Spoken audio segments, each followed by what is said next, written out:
Welcome to Everything Health, produced by the A. Philip Randolph Institute. Tonight's segment is sponsored by Kaiser Permanente, one of labor's premier healthcare providers. This is a conversation about health and healthcare in America. Tonight's segment will be hosted by Cleola Brown, president of the A. Philip Randolph Institute. So sit back and enjoy as together we explore everything health. And at any time during the conversation, you may post a question by using the Q&A feature located at the bottom of the Zoom application. And your question may be featured during our Q&A segment later in the show. Once again, thank you for joining us this evening as we start the show. Good evening, everyone. Thank you for joining us. I'm Dr. Donna Mitchell with the Laborers International Union of North America.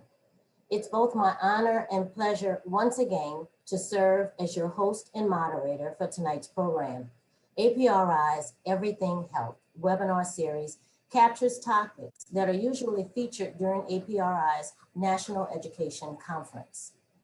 Our condolences to President Cleola Brown, who's unable to be with us due to the transitioning of her mother, Miss Annabelle Shands, a true rebel rouser who was the backbone of President Brown and taught her everything she needed to know to be such a stellar leader in her generational fight for workers' rights.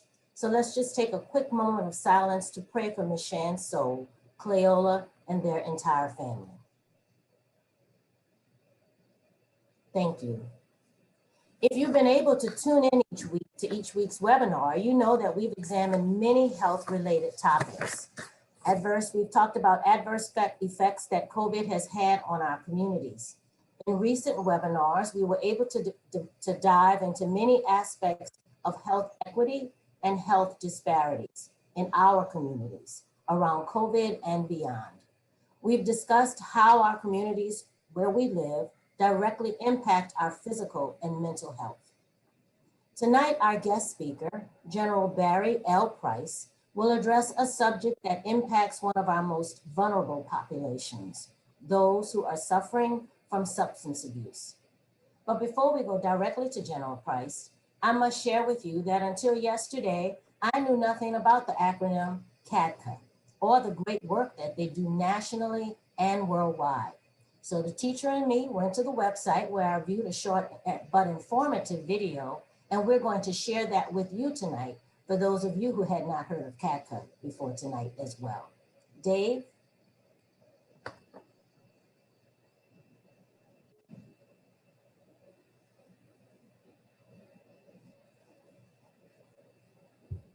Here in the United States last year, we had over 64,000 contributed to overdoses. CADCA was founded in 1992, 25 years ago. It was a presidential commission, advisory council it was called, that was convened by the president, and they met for 3 years where they brought together representatives from the very few number of coalitions they could find in those days. And after those 3 years, they decided not to recommend the creation of a federal entity, but to recommend the creation of a private association, the National Clearinghouse for All Community Coalitions.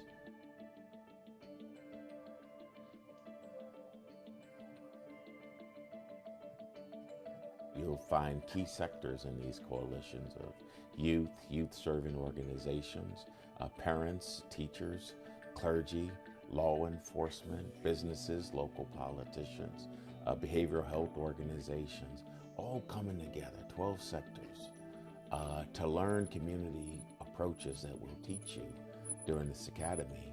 CADCA leads the way in advocacy, and that advocacy works at the local level, it works at the state level, and from CADCA's perspective, it works also at the national level and at the international level.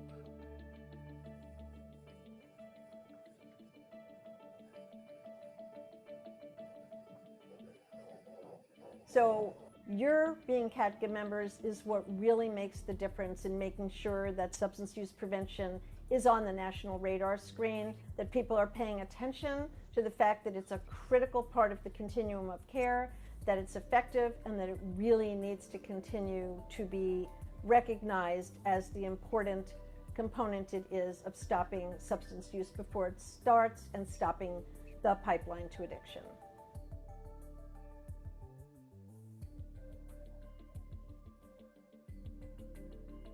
CADCA provides online courses, publications, informative videos, and comprehensive toolkits that keeps coalitions equipped with resources to make a difference. In fact, we just recently launched the CADCA community, which is an online forum where our members get together to share information, network, share resources, and learn from each other.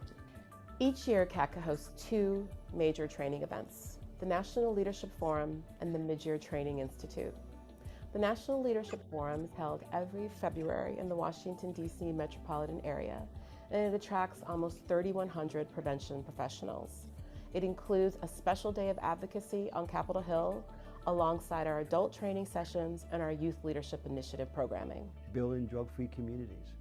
That's really what it's all about. We see a future where young people in those communities will not be impacted by substances, but will only be impacted by their God-given talents. And it's really important for adult coalition members to get beyond viewing youth as token symbols on coalitions, but start to see them as co-workers, as colleagues moving forward to find that positive change within their communities. We understand the importance of training our youth leaders, because we don't see them as leaders of tomorrow, we see them as leaders of today. To date, CADCA has provided training and consultation in 30 countries and 5 continents, and this number is still growing, reaching over 6,500 individuals beyond the United States. Whether you're in South Africa or Lima, Peru, the strategies are applicable. Identify the issue, develop an action plan, and mobilize your local community. A community approach is the key to successful change. CADCA fights to ensure that resources, networks, and funding are available for community coalitions in the United States and all over the world. So CADCA has watched out for the funding for the Drug-Free Communities program every year since the program was started in 1998. At that point, the program was funded at $10 million, and we've built the funding every single year since then. We're at $100 million, so the program's grown tenfold since 1998, which is a major accomplishment. ICF, which is an independent consultant, does an evaluation, and we have clear data now that goes back for years that shows that these coalitions that are funded by the federal government, trained by CADCA, they have driven down those rates by 15, 20, in some cases up to 35%. And we are so proud of that. By gathering key stakeholders and people from the community together around the table from different sectors, that's where the power is. Some of our partnerships include the DEA 360 partnership, where we host various youth trainings and youth leadership summits around the nation in areas that have been hit hardest by the opioid epidemic. And we have a partnership with McKesson where we're creating substance abuse strategies aimed directly at veterans. Substance abuse prevention coalitions and the people who sit around that table are the best people to make that transformation in their communities. Even in the hard times, there's light at the end of the tunnel, and you're doing good work. Thank you again for all that you do to make this movement relevant.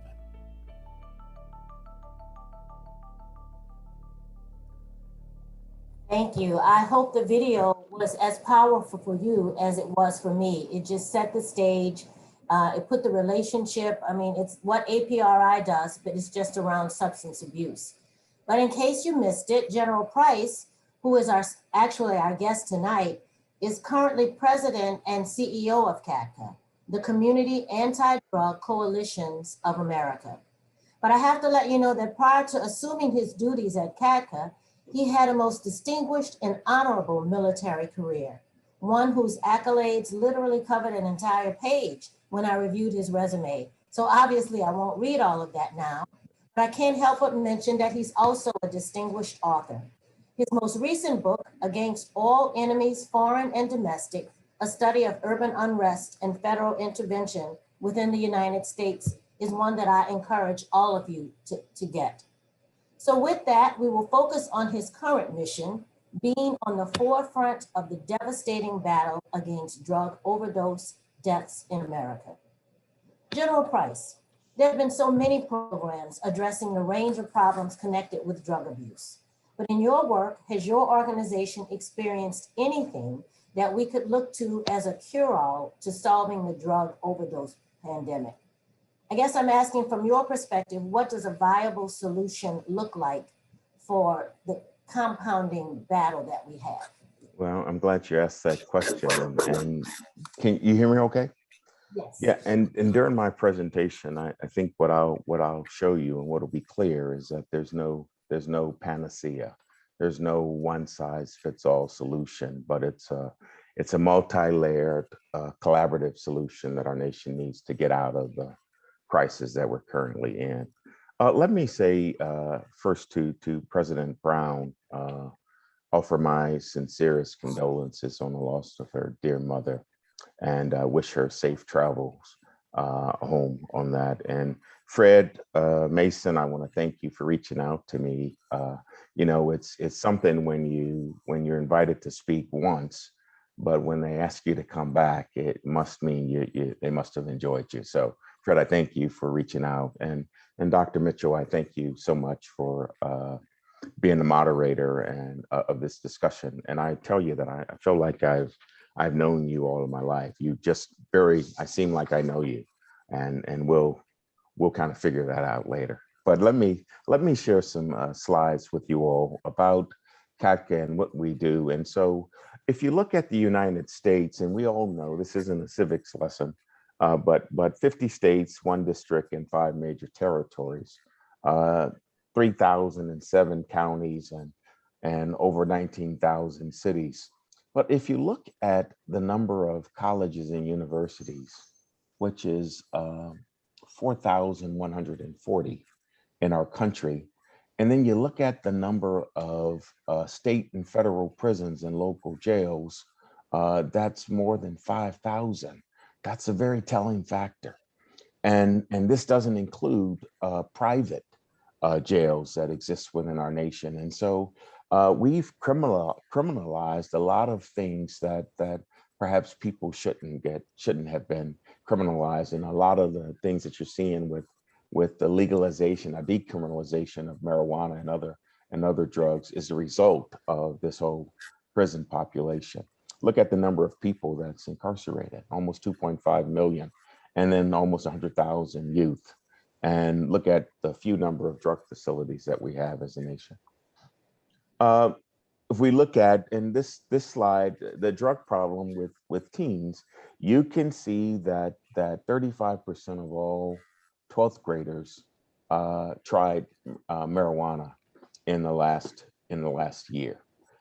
You see that cocaine is a factor even in 8th grade, in middle school. You see that meth has always been a factor, and kids are being exposed to drugs a lot earlier. Heroin continues to be on the rise, and opiates is the kind of the new problem for our nation, which we know they've killed almost 93,000 people last year. So here's been our historical approach to the problem. In the 50s and 60s, we decided that we're going to scare you straight, that we're going to spook you. And I tell you that approach didn't work to the drug problem. Then we said, we're going to teach about drugs. You remember the here's your brain on drugs with the egg frying on it didn't work. And then in the 80s, Nancy Reagan came up with this thing that I recall vividly, which was just say no, and for some people it worked. Now I would tell you that if we look at a nation, 89% of the people don't have a drug problem, aren't abusing drugs. So we're talking about 11% that really is the major problem. But just say no didn't work in the 80s. And then in the 90s, we started with some community-based programs like the DARE program, and they showed some promise. But then in the 2000s through the present, we came up with these evidence-based multi-sectored approaches, which are showing tremendous success at present. So let me tell you what we've learned. And I said to you a little earlier, there's no panacea. There's no golden egg. There's no golden goose that lays the golden egg that if you just do this, it's going to solve the problem. We can't legislate our way out of it. We can't tax our way out of it. This is the new thing with casinos, with marijuana. Oh, you're going to get a tax benefit. We're going to tax it, and reality with regulation, very little of that money is really coming to states and localities. We can't treat our way out of it. There's not enough facilities. We can't imprison our way out of it. And this is what we've learned now with the decriminalization of many categories of drugs. And then we can't scare or educate our way out of it. And we certainly can't love or hope our way out of it. And this is a thing that I tell you that we know now that we didn't know is we call it substance use disorder now, as opposed to drug abuse or addiction, because it's a disease. We now know through science that the brain isn't fully formed until age 25. And when you expose the brain to addictive substances prior to that, like nicotine, like alcohol, like opioids or other categories of drugs, people have a propensity to become addicted. And so we know now that if you can slow first use until after age 25, you have a credible chance of not getting. And oh, by the way, we now have a swab, like a DNA swab, like a genetic test, that you can do a swab, send it in, and it will tell you whether you're high or low risk for substance use disorder. Wow, think about that.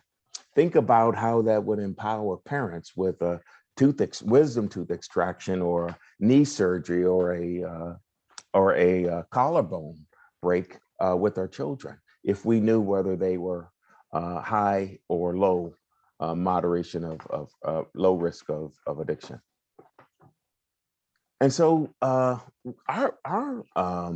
focus is really on community activism. And if you look at last year when or you go to a football game or whenever there's a crowd, the crowd starts a little casual. They're curious, right? And then the crowd becomes cohesive, and then the crowd becomes expressive. They started saying things, and then eventually they become aggressive. And that's so. If you look at the U.S. in 2016, 64,000 people died of drug overdoses. That number last year, from October of 19 to October of 20, is 93,000. 93,000. That's my hometown plus 20,000 people. Think about that. And over 65% of them died from opioids. And one thing that we know about opioids leads to when you can't get a prescription because you have a prescription to get opioids, the same high, the same exuberance, euphoria that you have from opioids is experienced with heroin. And so people then migrate from opioids to heroin and become addicted to heroin. And then there's all other kinds of issues with needle exchange, dirty needles, and the like. And so let me show you where people are getting their medications from. Only 35.4% are getting their medications from doctors. You can't get an opioid without a prescription. So where are they getting them? And this number that I'm going to show you is going to equal to 64.6% of people who have opioids never had a prescription. So they're stealing them. They're buying them from dealers. And oh, by the way, guess what, Dr. Mitchell? If you have a prescription for Valium, and I see you and I just can't relax. I'm wound up so tight.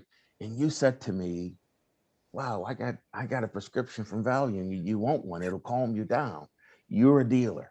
That's not your intent, but that's exactly. And so we can no longer exchange medicines the way that we used to do that.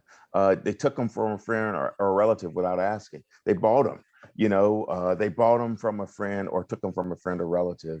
And here's something that I'd share with you is the way we really frame the problem through these risk factors. And so parental attitudes towards drugs before the pandemic, before COVID. Uh, Parental attitudes were not very stringent. You hear I've seen multiple cases of kids having pill parties where they're pouring different series of pills in a bowl and then taking a handful. They call them Skittles parties. And then they're taking them with drugs. Well, guess what? If one of those drugs was a benzodiazepine, which dulls the senses in the brain, and then you take alcohol with it, your body, your senses doesn't tell you to breathe. So this is how Whitney Houston died. She had a benzodiazepine with alcohol. She was found in the bathtub. She had no water in her lungs. She didn't die from drowning. She stopped breathing.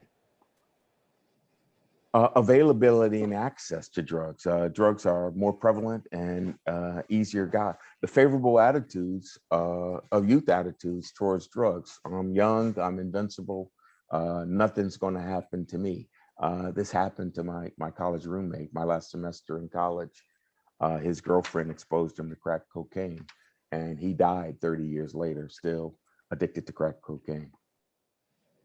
Community norms, have been favorable towards drugs, and a part of that was because the pharma industry was lying to us. You know, they're non-addictive. Oh, these are good for you. There's no side effects, and we know now that that wasn't true. And then price and promotion, that easily accessible, and that people, and there's no formulary for opioids, and so if you have back surgery and knee surgery, they'll just give you uh, uh, uh, a vial of pills and tell you to stop taking it when you're no longer in pain. And reality is that people continue to take them, and what they don't use, a lot of times they were selling. And then we always depend on law enforcement to solve the problem because we had all of those jails.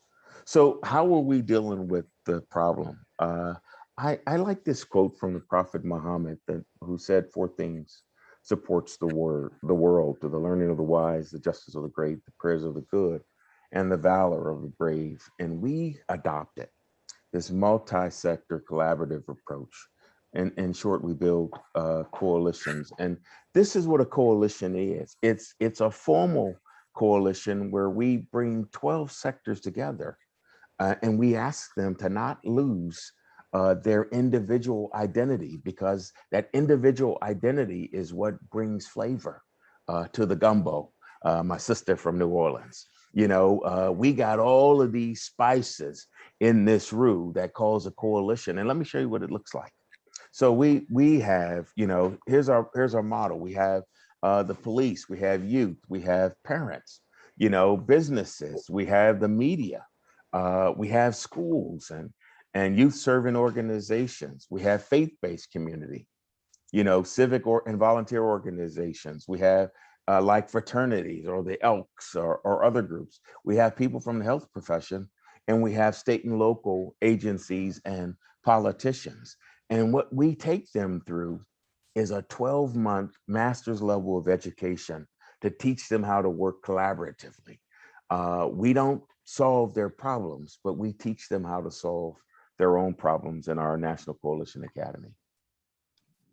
And here's how we do it. We teach them this, and in these words, there's a document that each coalition has to produce. They assess the problem. They look at things like signage. Is signage or commercials enticing kids to alcohol or to tobacco and the like?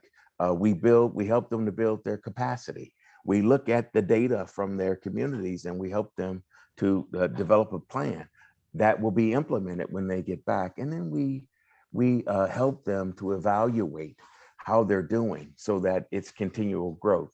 And the greatest thing about it is that we built these coalitions for the long haul, to be sustainable, and each of them is culturally competent based on who lives in their particular area.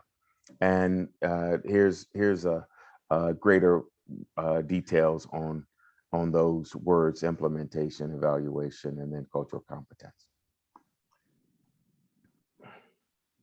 Okay, so we use these local environmental strategies, and these first three are really those individual kinds of skills, and these are the easiest to attain. You know, building information and building skills and providing local support for them.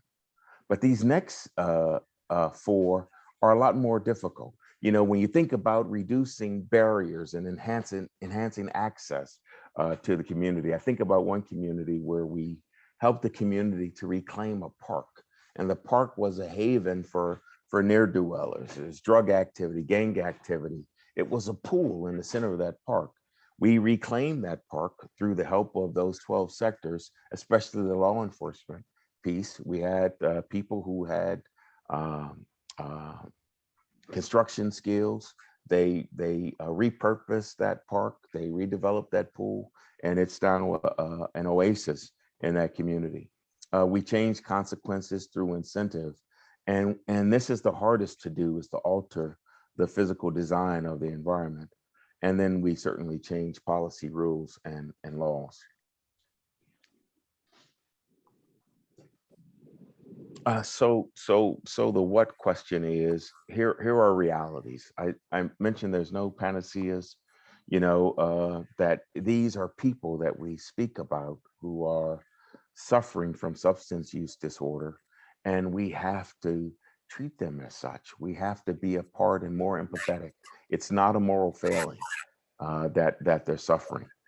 It's a disease. And then all perspectives, and this is the beautiful thing about coalition, when you bring 12 groups together, all perspective may have merit, and the coalitions consider all of those things. And the model works. And I can tell you that Scioto County, you know, we saw a 44.7% decrease in past day use. In Jackson County, West Virginia, 69.5%. And then this one, Carter County, Kentucky, 90.9% decrease in past day drug use in 12th graders. This Carter County, Kentucky, Walmart wanted to build a Walmart there, and they couldn't find 250 people who could pass a urinalysis. And this was a game changer in their community.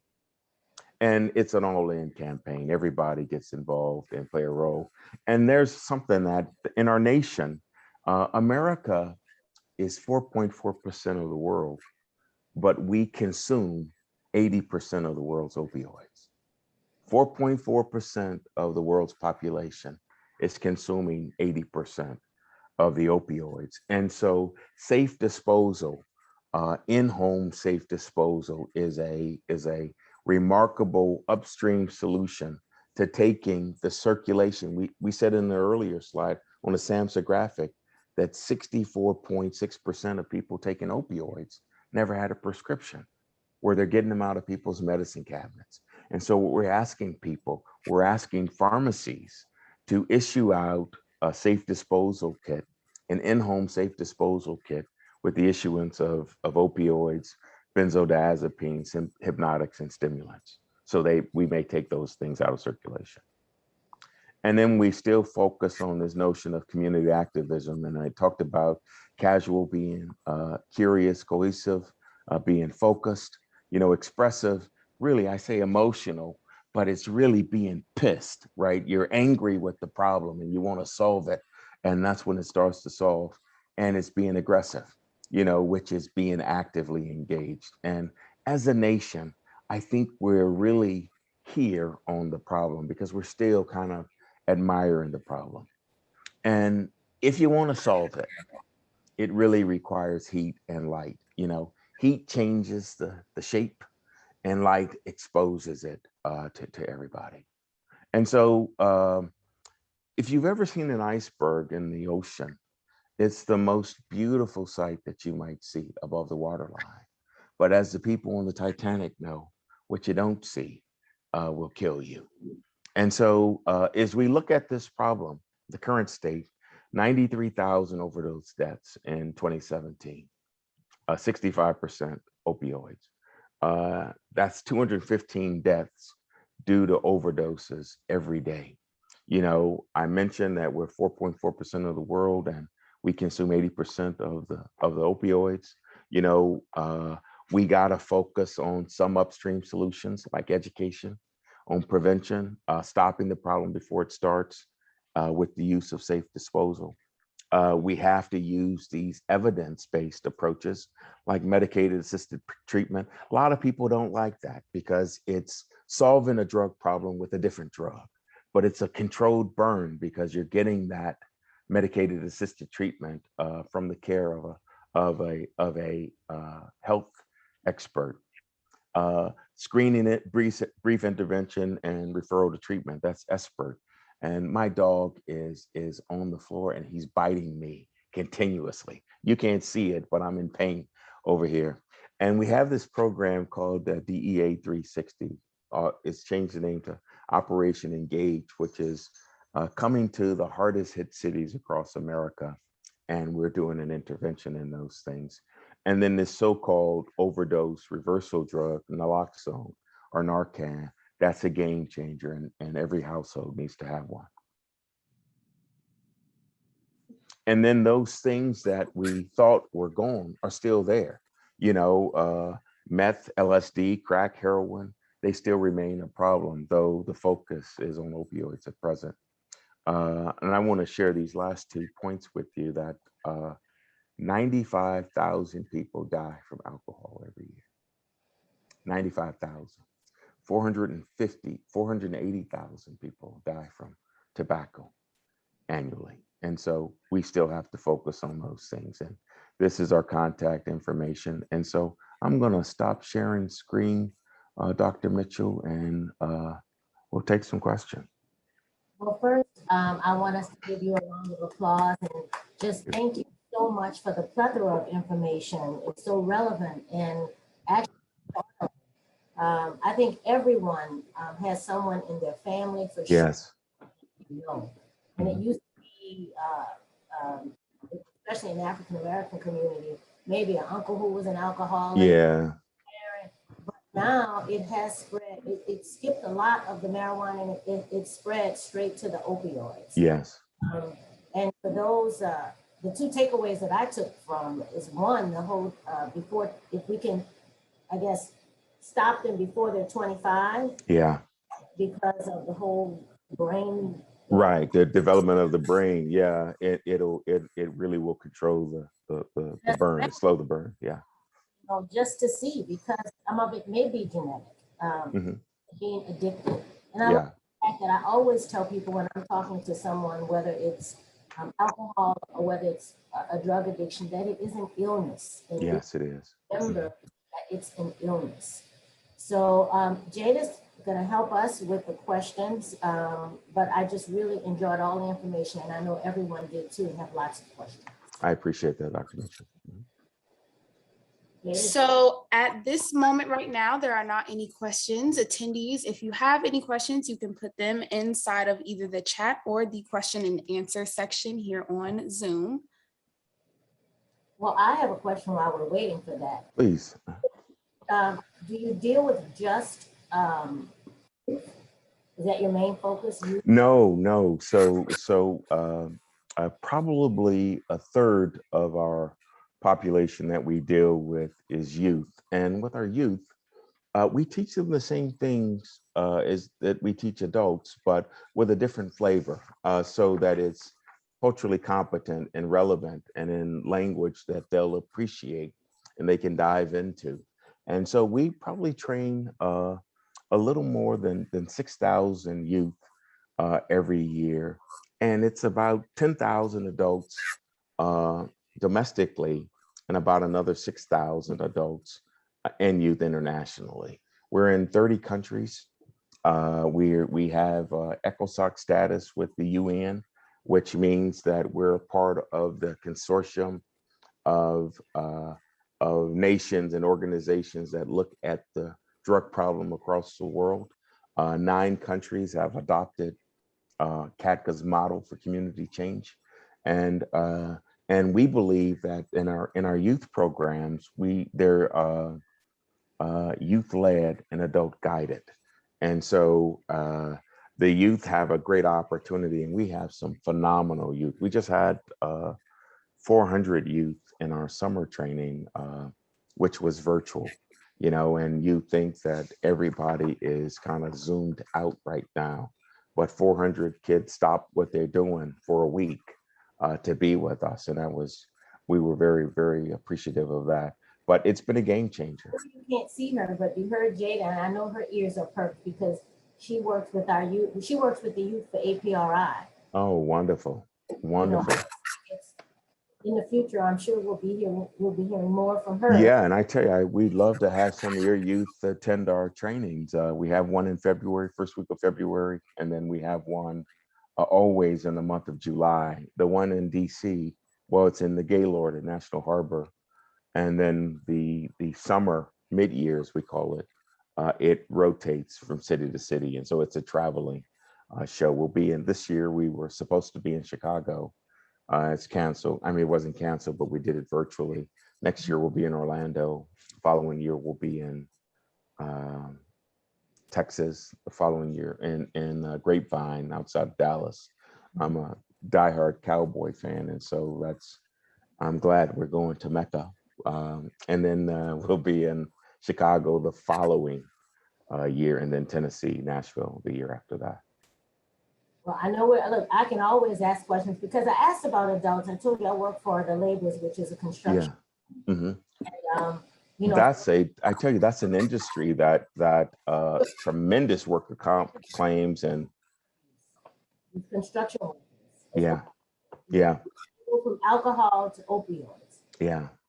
And so actually what our civil and human rights departments, and I think in all unions, and working with constituency groups like APRI, we try to build coalitions outside of our union. So at some point, maybe we'll have to discuss unions as a. Well, I tell you, and that would be, and we can help you with building a toolkit that can, you know, what's amazing is you'll hear organizations oftentimes, oh, we don't have a drug problem. Well, maybe you don't have a problem, but I guarantee you in your employees, in their households, there's problems. And if you equip them with tools, they can be a part of the solution.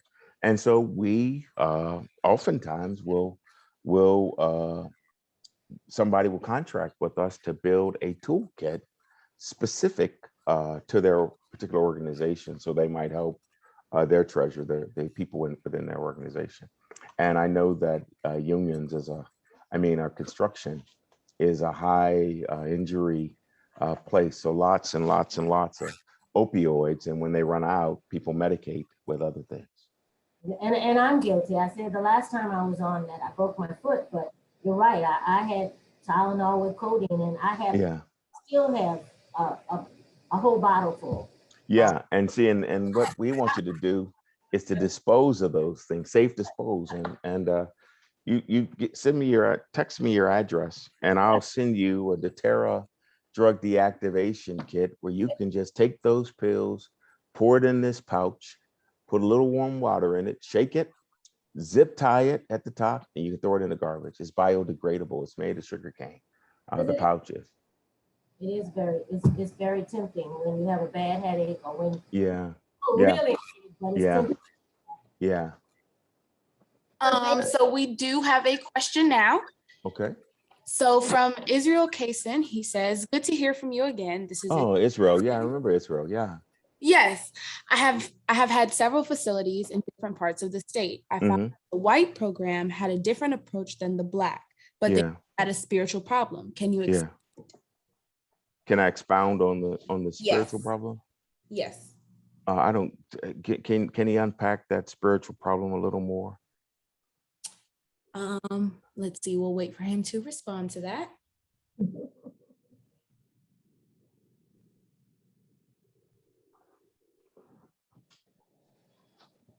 While he's unpacking that, let me just talk a little bit about race. And it's interesting now that the opioid crisis has hit all communities, but especially the white community, harder than it's hit other communities. And the interesting thing is that the opioid problem now in white communities looks like the crack problem and cocaine problem in the inner cities in the 80s and 90s. And one of the things is that, and as a result of that, you're seeing the federal government getting involved. You know, it was the crack and cocaine epidemic that caused President Bush one after Lenny Bias's death at the University of Maryland. That caused him to breathe life into this task force that Katka was born out of.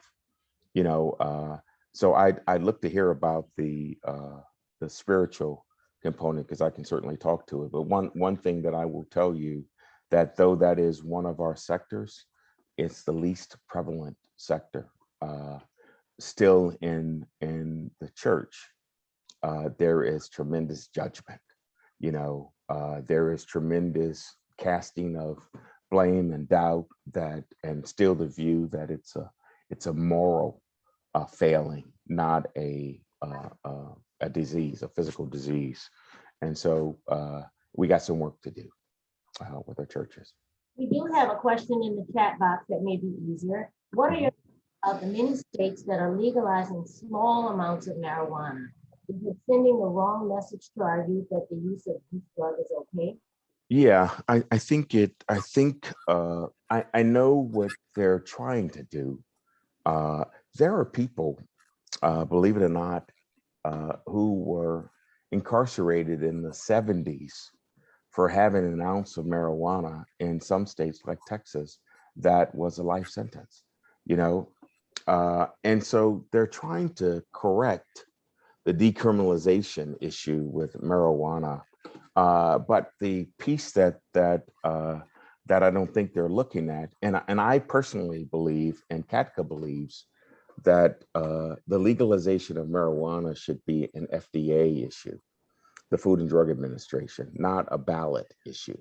You know, and the unfortunate piece is that now 40 states are in some level of legalization, whether it be for recreational use or whether it be for medical use. And we know that the passage of medical use marijuana is the gateway for recreational use because it's viewed as a taxation funding stream within communities. And like with casinos, oh, we're going to solve education problems, we're going to solve infrastructure problems. When you finish with the regulation, again, very few of those dollars are being filtered to local communities. I believe that one of the things that we're doing, and we just published a document a year and a half ago called the State of the Union on cannabis. And it's a data-driven document that's really designed, and you can go to Katka's website and get it. It's Practical Theorist number 13. But what it's designed to do is Practical Theorist number 12, but what it's designed to do is to give people advice based on where they are. So if it's coming on the ballot, we teach you how to fight, or we teach you how to, if it's passed for medical use, we talk about safe distribution and ethical distributing. If it's passed for recreational use, we talk about how to opt out, you know, because counties can opt out of state legislation as it pertains to drugs, and again on safe distribution. But in all cases, our focus is to keep it out of the hands of kids, you know, and you know, like the cigarette industry or the tobacco industry, they find ways to get to our kids, because I would tell you that that's the population that if you get them hooked, you know, that's the gift that keeps on giving. It's like an annuity, right? I think that, David, do you see, I think that Israel is maybe trying to clarify. He says we have a purpose and we have a conscience that we are not aware of, not the faith or religious component. I couldn't hear the last part of it. And Jay, you want to ask this question again and maybe use that follow-up? Can you see this follow-up? Yes, I have the follow-up for Israel's question. Okay. It says, we have a purpose and we have a conscience that we are not aware of, not the faith or the religious component is what he meant. Okay, we have he's going real deep and philosophical on me. You know, that's kind of like Israel, the Tootsie Roll Pop question. You know, what are you really asking me? I think we do have faith and we do have conscience, but I'm trying to understand what you're asking. I don't quite understand what he's asking me. So before he clarifies that, we have one more question because I know it's running out. To what extent, if any, do you believe that substance abuse is promoted in targeted communities? I absolutely believe that it is. I mean, if you ask the question of why is America in Afghanistan, and you say, well, what's really the strategic value of this nation being in America, being in Afghanistan, and why were the Russians there before us? Why were the Brits there before them? You know, what's the strategic significance of Afghanistan? And it's called poppy plants. And what comes from poppy? You know, cocaine. You know, and so Afghanistan is the those drugs really fund, you know, a lot of things that the country that has control in Afghanistan. It controls a lot of programs in that states, and so I think that you'll find that when you take the mask off, you know, who's the greatest drug dealer in the world? Could be our government. Yeah. And we won't let the last question be, what type of dog do you have? He's a schnauzer, and you know, and I think he wants to go out. I have him trapped because my wife and son are away, and he's with me, and he's a schnauzer. Hey, Remy, come here, buddy. Yeah, we'll see if he'll come down. Questions, or do you want to attempt Israel's question with his follow-up one more time? Yeah, what's his follow-up? Let's see. There is not anything else in here for his follow-up for that question. Well, I want to thank everyone for tuning in. And I definitely want to thank you, General Price, for all of the wonderful information. I actually would like to get I guess we'll have the PowerPoint on this YouTube. So I will look at it again. And just thank you again for coming on and enlightening us and giving us a plan so that we can, you know, focus on trying, whether it's our families, our communities, or our APRI groups, with trying to work to, you know, towards a solution. Donna, I thank you for the invitation, and thank you for being a remarkable facilitator of this process. And Jada, I thank you as well for being the chat master. Thank you. We'll let you go let your snot. What's his name? Remington. We'll let you go let Remy. Okay, all right. Take care. Take care. Bye-bye. Bye-bye.